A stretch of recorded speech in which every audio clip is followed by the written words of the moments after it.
folks, Brian Singh here, and I am in Mumbai, India. I'm going to do something a little different today. I'm just going to do a little tour of the city based on a few places I selected, and I'm going to use a few modes of transport, mainly taxi. And I want to show you guys a little bit more of the modern face of India and where it's going, but also some of the things that are of my interest. So I'm by the elevator, heading down, so let's get on our way.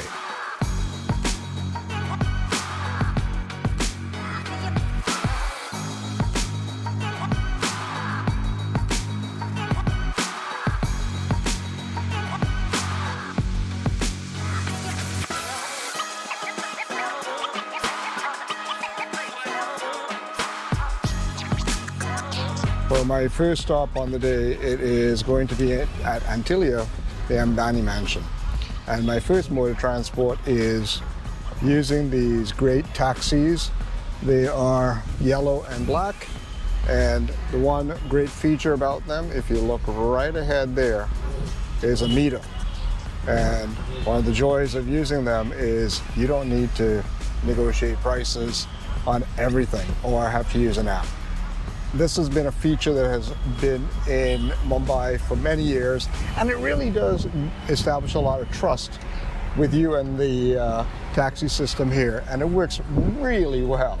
There's no complaints with that, and it's fantastic. Antilia is off on the north and west of the Kala Ghoda, so it's going to take about 25 minutes to get there. The cool feature of Mumbai is they have these areas called seniors reading rooms, where seniors can get together and talk books.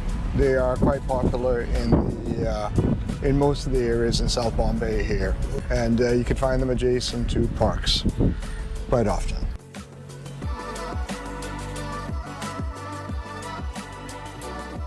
Done a remarkable job here, even though it's not perfect yet. But when I say in 1991, you get every beggar out there. I know it's a bit of a judgment call on that one, but it was that, and it felt a little slummish, but the seaside was just chock full of garbage. But if you look at it now, wow, that's a clean beach. And there's a really interesting story around that, where just through the might of a few people, that they just stayed on it and kept cleaning up the beach until everybody got behind it, and it has totally transformed the area. And it is a lovely, pleasant boardwalk area now. No wood, but you can enjoy the area way more.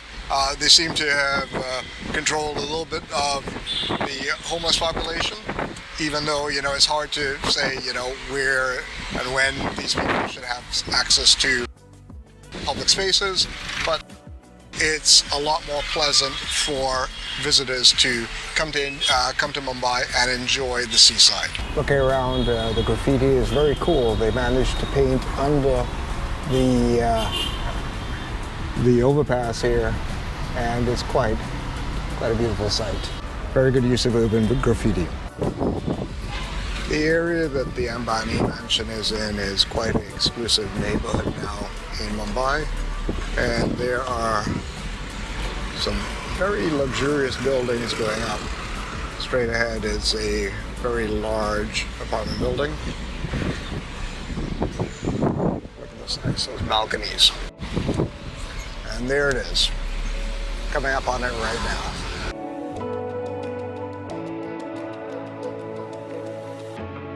That is one residence right there. So anyhow, I just deleted a video, most probably the first time I've done that, and the Ambani mansion is behind there, and yeah, a lot of security up there, and I'm on a public street, and they call the cops on me. And again, life as a YouTuber is very entertaining here. I'm trying to figure out how to go out here. I'm not going to walk in front of the mansion because, again, that's another problem. But anyhow, we had a heated exchange because you're not allowed to film the mansion. And again, they have this, they're using 2611 as the excuse Again, it's India, India's rules, and again, it's really tough navigating the rules, especially when you're in a public space. But I assume that, when you are in a wealthy neighborhood, the rules really pretty much run by what the wealthy people want to do.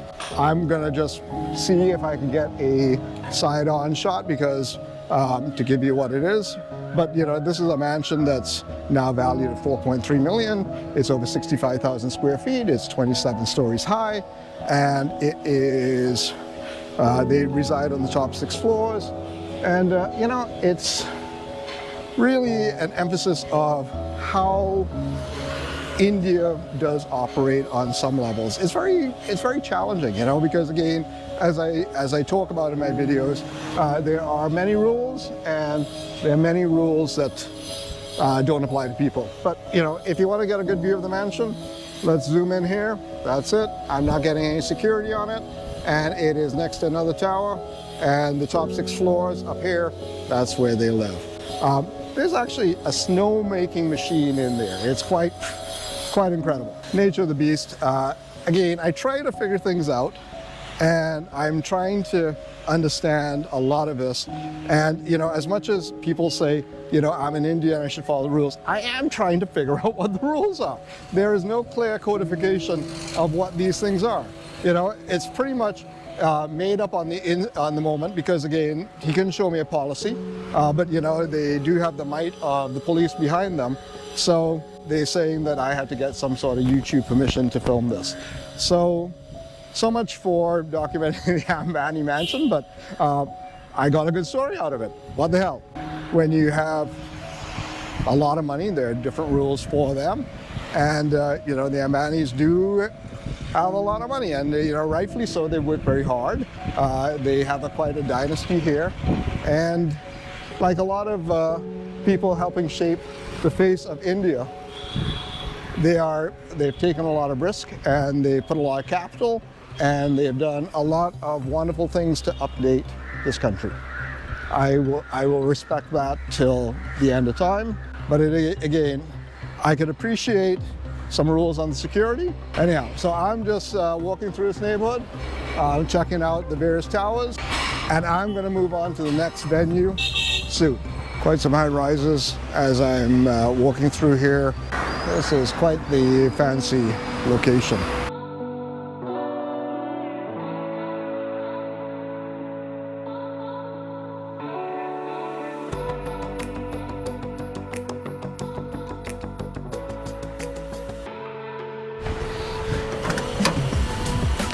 Thank you. Yes, please.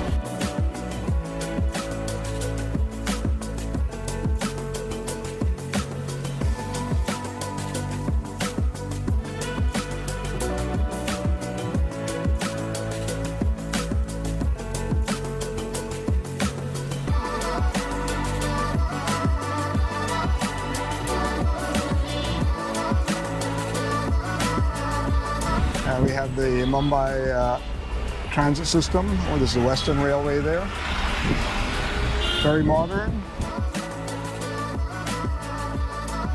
On the environmental front, you can see that they've absolutely beautified the area around Marine Drive, and Wankhede Stadium is very close to this area. So anytime you see any of the television broadcasts, you can see the ocean off to the side.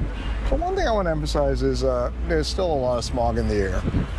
Me and my sisters have noticed that after 2 days in Mumbai, we're not quite used to what this form of pollution is. My sinuses are bothering me and getting a bit of a sore throat. Taking a lot of antihistamines have been helping, but one could only imagine what it's doing to the average Mumbai resident. They do tend to stay indoors quite a bit.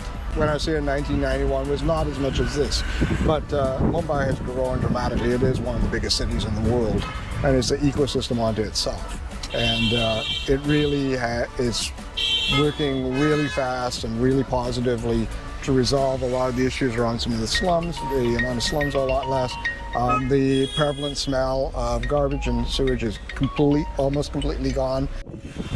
So we're outside of Wankhede Stadium, and this is the Vinu Mankad Gate. I'm going to just check to see if I can go inside with my selfie stick.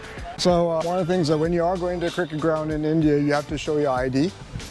So I was quite happy to do that, but I'm also told I'm not allowed to film inside. So they actually have a training center here for high-performance cricketers. Mumbai is de facto one of the epicenters of cricket in India.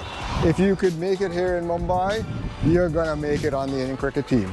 And this is most probably one of the hardest tests that any player could go through, because you've got to show grit and determination if you want to make it on the Mumbai team, but also onwards onto the Indian cricket team.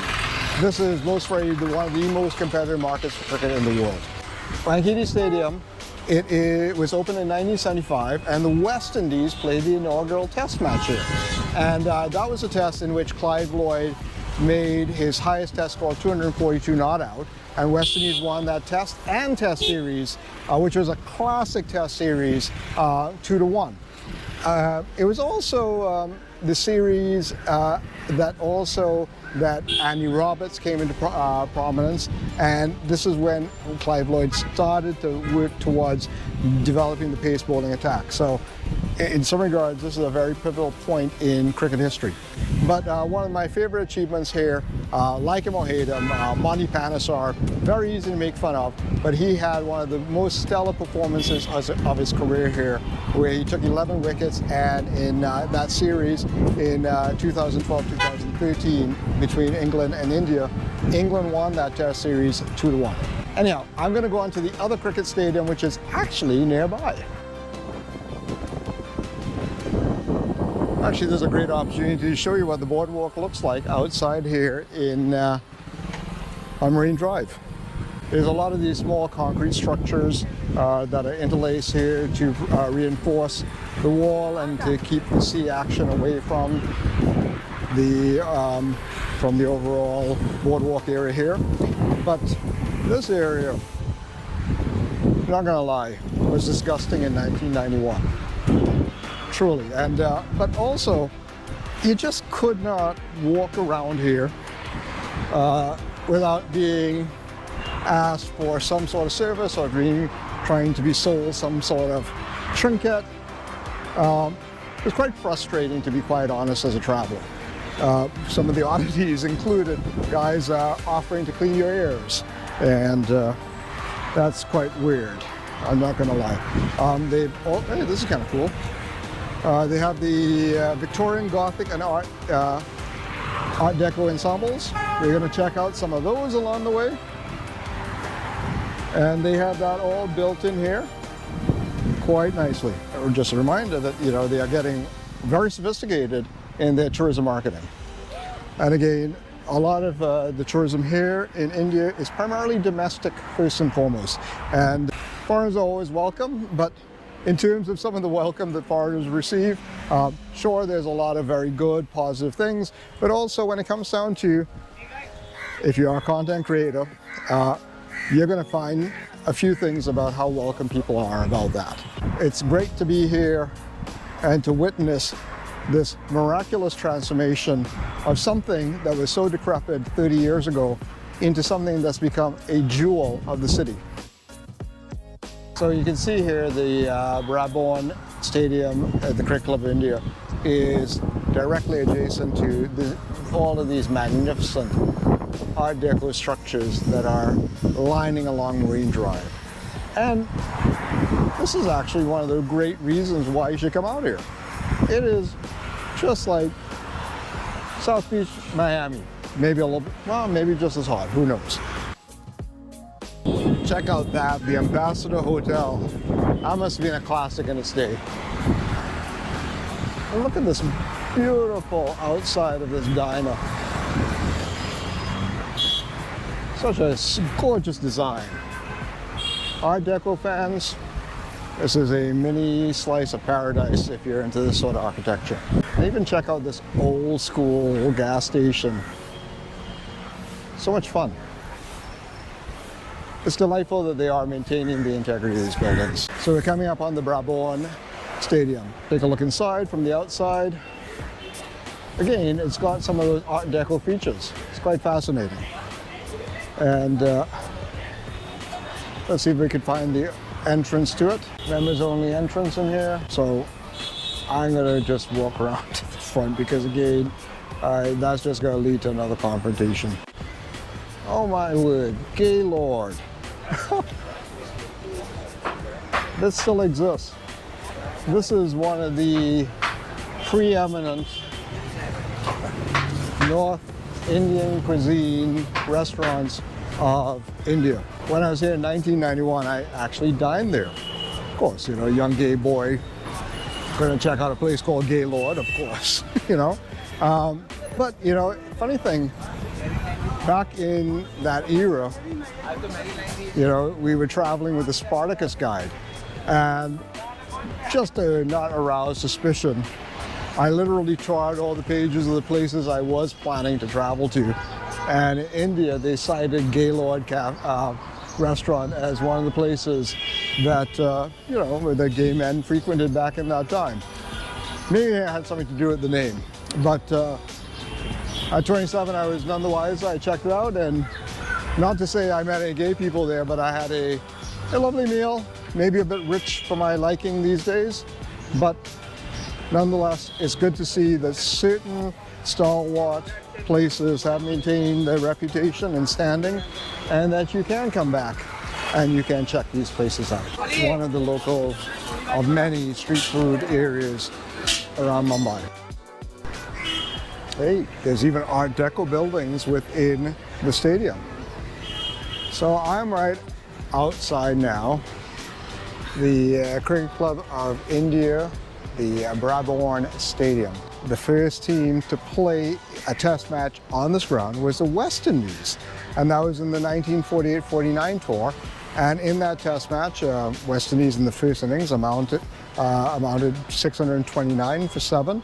And Everton Weekes, who is like one of my favorite all-time cricketers, even though I never got to see him play, but just style and really define what West Indies cricket was about. He made 194 in that test match. And that was also when Lala Amarnath, Mohinder Amarnath, the tormentor of the West Indies in 1983 in the final in England, ODI World Cup then, he was the dad of Mohinder Amarnath. This is one of the first stadiums in the world to actually employ a massive solar array on the top of the stands. And it was the first in India. So they are practicing a very good environmental message here by getting that element into the stadium. And honestly, test cricket is played during the day. Shouldn't most of it be powered by solar? I'd like to see that as as something that all cricket stadia deploy all around the world. Anything that we could do to reduce our carbon footprint is great. And I want, Vijay Merchant, there you go. One of the great cricketers of India. This area is also in a UNESCO World Heritage Site with all the Art Deco buildings around here. A few things that Mumbai is also doing along the way. This is going to be Mumbai Metro Line 3 and Churchgate Station. Check out that style.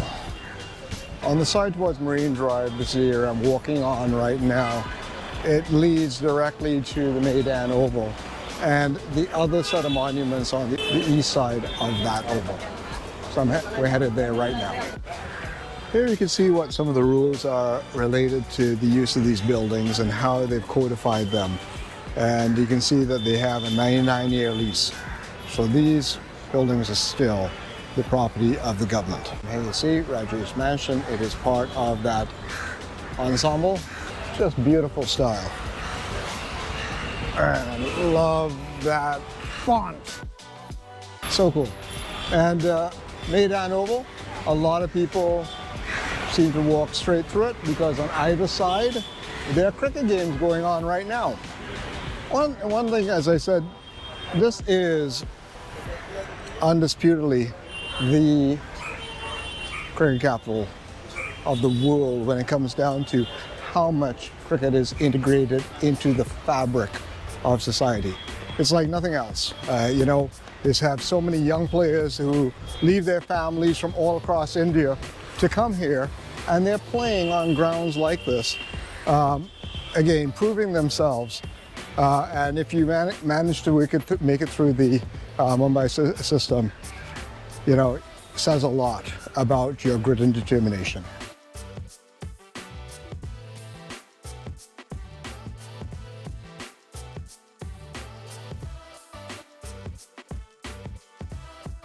Right here at the northwest corner, right behind me, is likely one of the most amazing cinemas that you ever see, the Eros Cinema.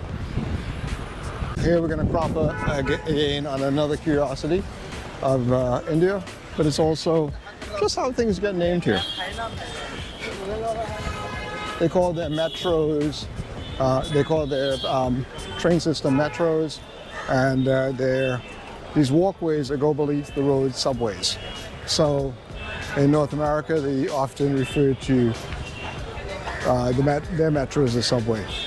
And if ever you had to get from one side of the street without having to dodge traffic, this would be the spot.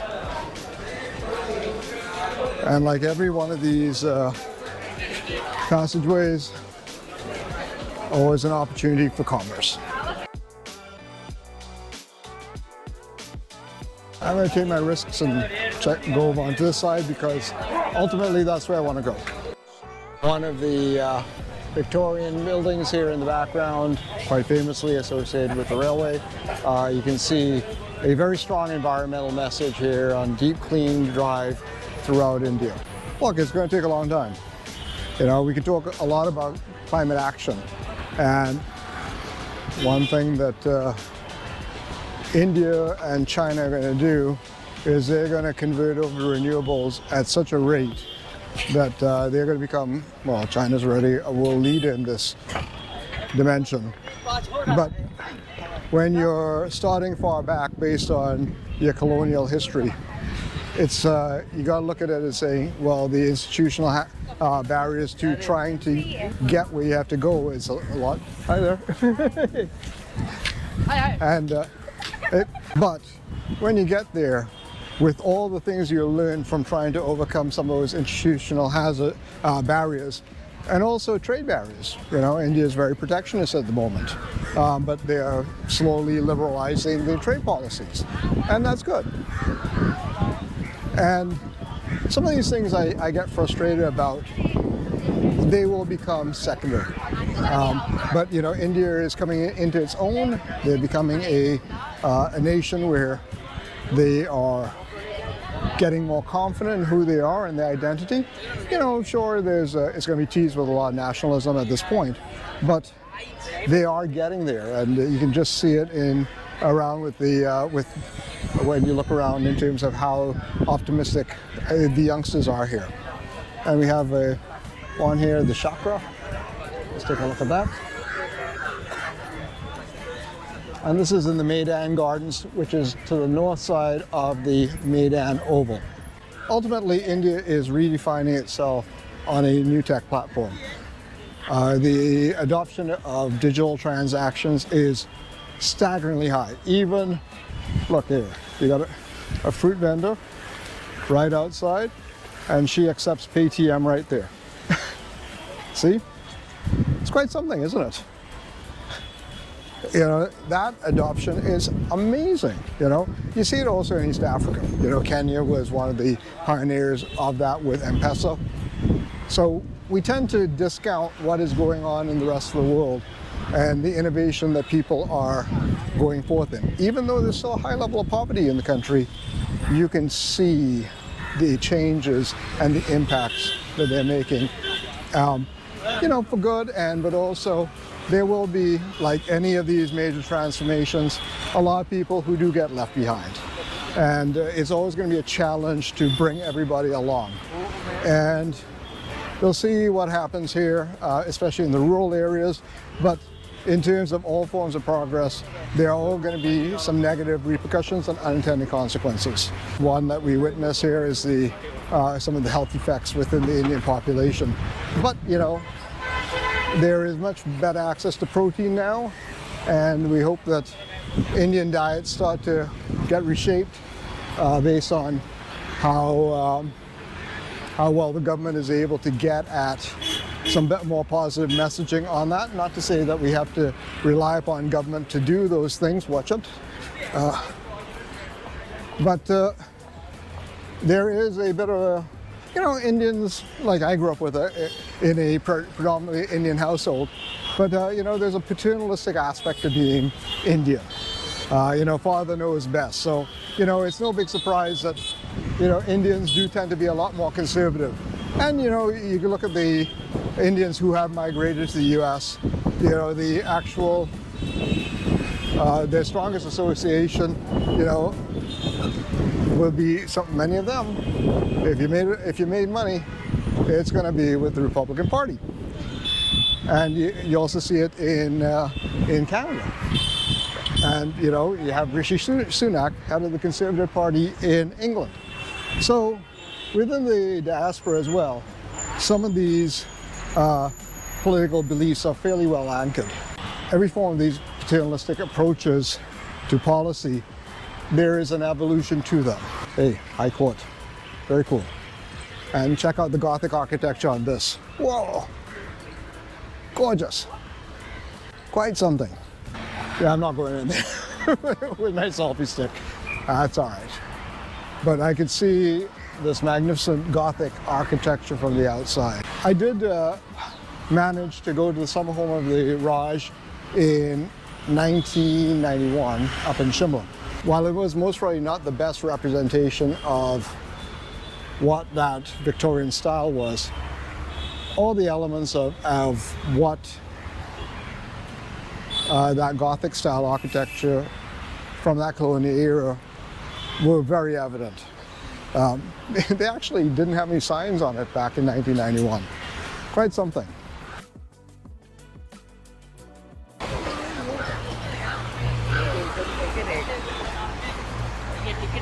We're walking by some of these guards with their guns pointed outwards. One of the other aspects of traveling around here. There's always a bit of a game in India where you try and figure out how to get past all the cars to get over to the sidewalk. Wow. If ever you want to test your claustrophobia, go in that stairwell. There's a host of these just incredible Gothic buildings here. The University of Mumbai. And like everything, fortified with guards, but a little slice of, can't go inside, so nature of the beast. Avoid using plastic carry bags. So University of Mumbai, part of the ensemble, beautiful Gothic architecture. If you really do want to see them, do take the tour. I'm sure it's well worth it. There's a lot of great stories about them. And it was a very interesting time in the history of India and also commerce. Very interesting. Another feature that you'll see all over India, but specifically in the big cities, they have the booksellers and you're getting brand new novels here for 150 rupees. Okay, let's wrap up things in this area and we're going to go and check out another one of these little charms of Mumbai. Right here along, which is on the other side of the Art Deco and Victorian ensembles, by Fab India's concept store. If you have any interest in shopping and you do have a bit more of a Western taste, Fab India is curating some very interesting clothes here. And again, I bought a pair of pants here. I didn't think I was going to be picking up any clothes, but you got to give them credit that they are using very good materials and it's very fashionable. I know right across the street in the Army and Navy building, it's quite a fascinating concept in a department store, which is done by the Tata Group, called West Side. And again, I doubt I'm going to be able to film in there, but I'm just going to give a sense in what the whole history of the maritime building is here. And this is along in Kala Ghoda. And Sir, you can go and walk through inside also. There is also exhibition. Yeah, come in. I know, am I allowed to film? Yeah, you can. Please. Okay, You want to record, you can record. Okay, thank you for offering me. Let me think about that after. Yeah, sure, Okay, sure. thank you. This is great, actually. You know, because again, India, I know, was in maritime trade way before it gets acknowledged in the European text, right? You guys are trading with the Omanis and the Arabs, and like this whole area for many centuries before the Portuguese discovered. Right? Beautiful. Thank you. Thank you. Well, I'm departing the West Side department store, and you know, again, not able to film in there, but quite a very nice selection. You know, for look, I'm not a fancy dress kind of dude. I haven't worn a jacket and tie since 2014. So for somebody like me, it was really nice to just get some clothes that fit. And I would readily admit that, you know, for those of you who have seen me in the past, I was a chonky guy, and it's been good to get some control of my weight and also my fitness. Literally across the street is the very hip district of Kala Ghoda, and it's known for its art galleries and like, look at this. This is just fantastic, you know. The artists are just having all their art out here. Very cool paintings. Right over there, Kala Ghoda. And if you want to shop, this would be the district. Broad view of the Army and Navy building here in the distance.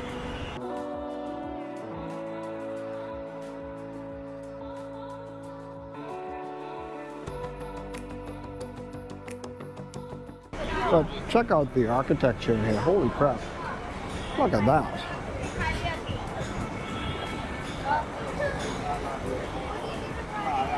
Let's check out down this street.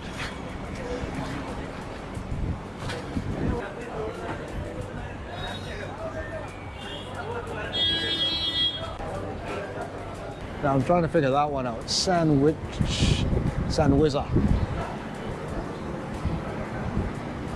Most likely a very unique and delicious Indian creation. Lovely building over there for Aisha Rao.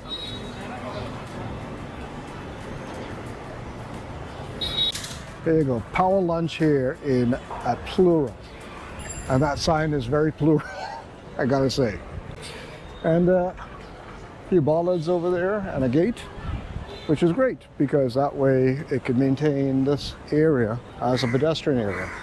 Modern cafe, modern circa 1970, but I'm sure the food is delicious.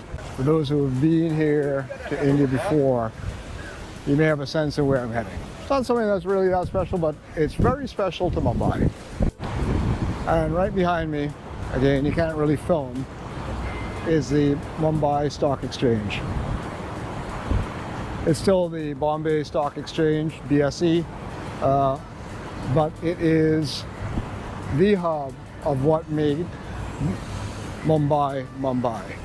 You can't deny that this is the financial capital of India. It's hard to deny that this one building is responsible for shaping the face of the city because of how much commerce goes on here. The Mumbai Stock Exchange very actively traded, and given that India is over 1.5 billion people, it's quite, you know, that's a market unto itself. So close down again. The gates and the bollards here are evidence as to the highest security in the zone here. Again, I don't live in a city that has been suffered a terrorist attack quite like 26/11, but you can see the long-term effects here. But as I was saying, you know, when you do consider India is going to be, you know, if you were to say 1/4 of those people are within reach of, you know, having a stock portfolio, that's 400 million people. That's quite a bit. I'm just going to walk past here, somewhere I recognize from 1991, right over there, George's Restaurant. India is going to, you know, given their diaspora and what they have done to the tech world, and also all of the tech investments, and it's very evident. They are going to dominate the world at some point. I get a sense that they are going to start flexing their muscles and their influence around the world, more so as they start to establish more embassies. You know, one just has to look at what China did throughout the world in terms of exporting a lot of their own people to many countries, especially to deal with the issue of marriage. I can also say India is going to go through a demographically something quite similar. So as I wind out here, there's a bowl here that leads to the Bombay Stock Exchange.